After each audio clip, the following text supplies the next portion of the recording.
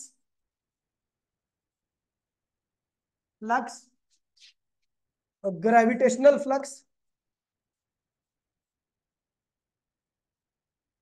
Flux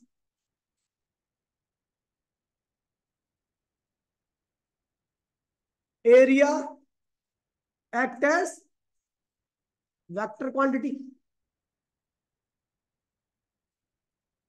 vector quantity देखिए कह रहा है कि लेकिन कुछ स्पेशल केसेस में यही एरिया कैसा बिहेव करता है वेक्टर। कौन कौन से केस है? इलेक्ट्रिक फ्लक्स हो, मैग्नेटिक फ्लक्स हो, अभी पता लगेगा फ्लक्स क्या है। ठीक है, क्योंकि यहां पर लिख दो क्योंकि, क्योंकि ऐसे लिखना, क्योंकि ये फ्लक्स जो होते हैं,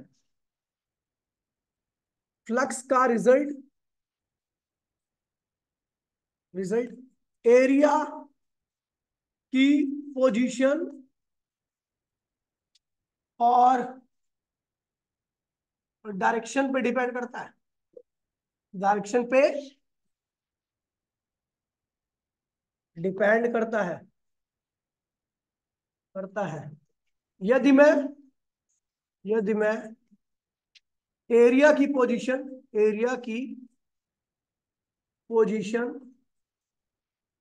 डायरेक्शन को चेंज करूं, डायरेक्शन को चेंज करूं ऐसे तो करूं तो फ्लक्स चेंज हो जाएगा।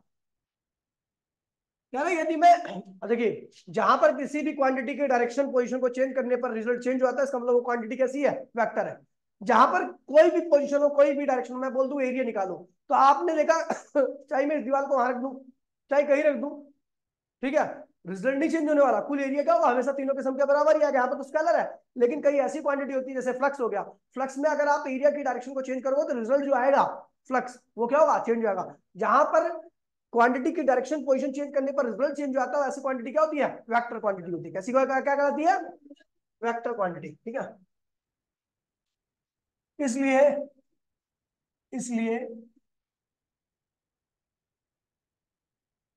इसलिए इस केस में, फ्लक्स के केस में फ्लक्स के केस में एरिया वेक्टर की तरह बिहेव करता है, वेक्टर की तरह बिहेव करता है।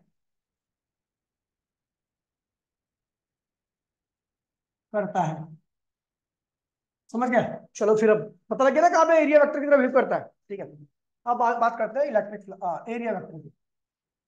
एरिया वेक्टर अब स्टार्ट हुआ, मतलब टॉपिक तो वहीं पे है, लेकिन एरिया वेक्टर की तरह बिहेव क्यों करता है, कब करता है, क्यों कब नहीं करता, ये बता दिया मैंने। एरिया वेक्टर क्या होता है? तो ये एरिया है, ये क्या है? एरिया।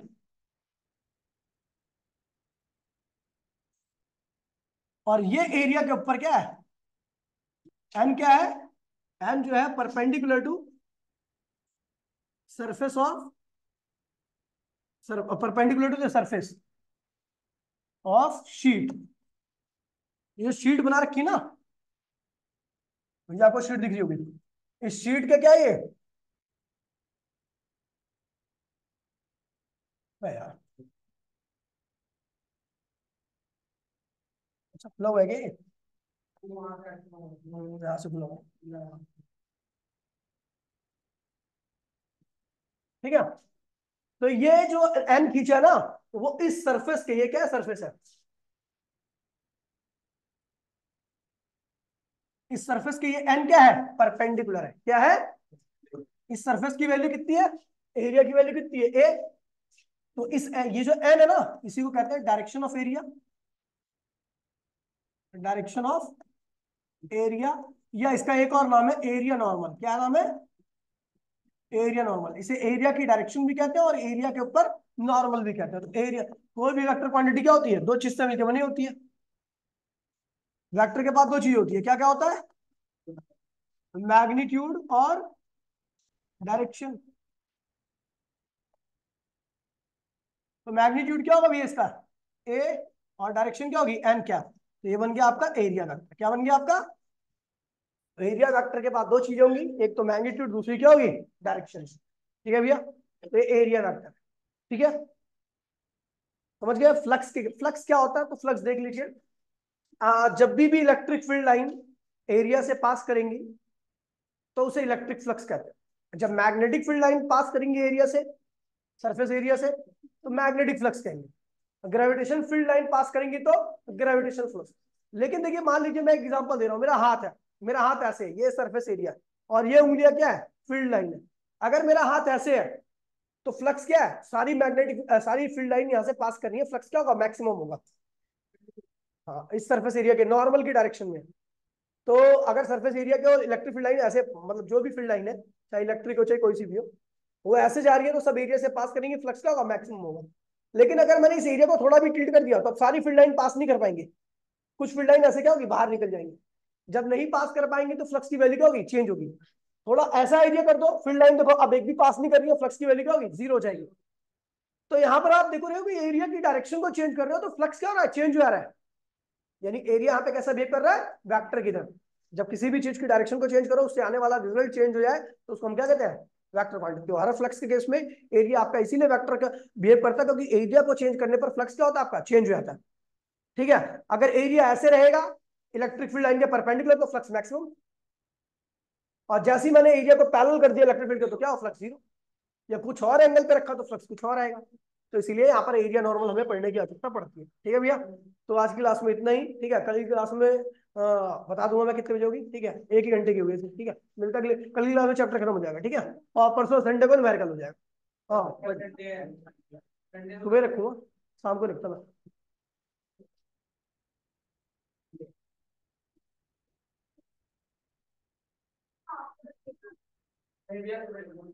शाम को रखूंगा। अब संडे खराब करेगी क्या।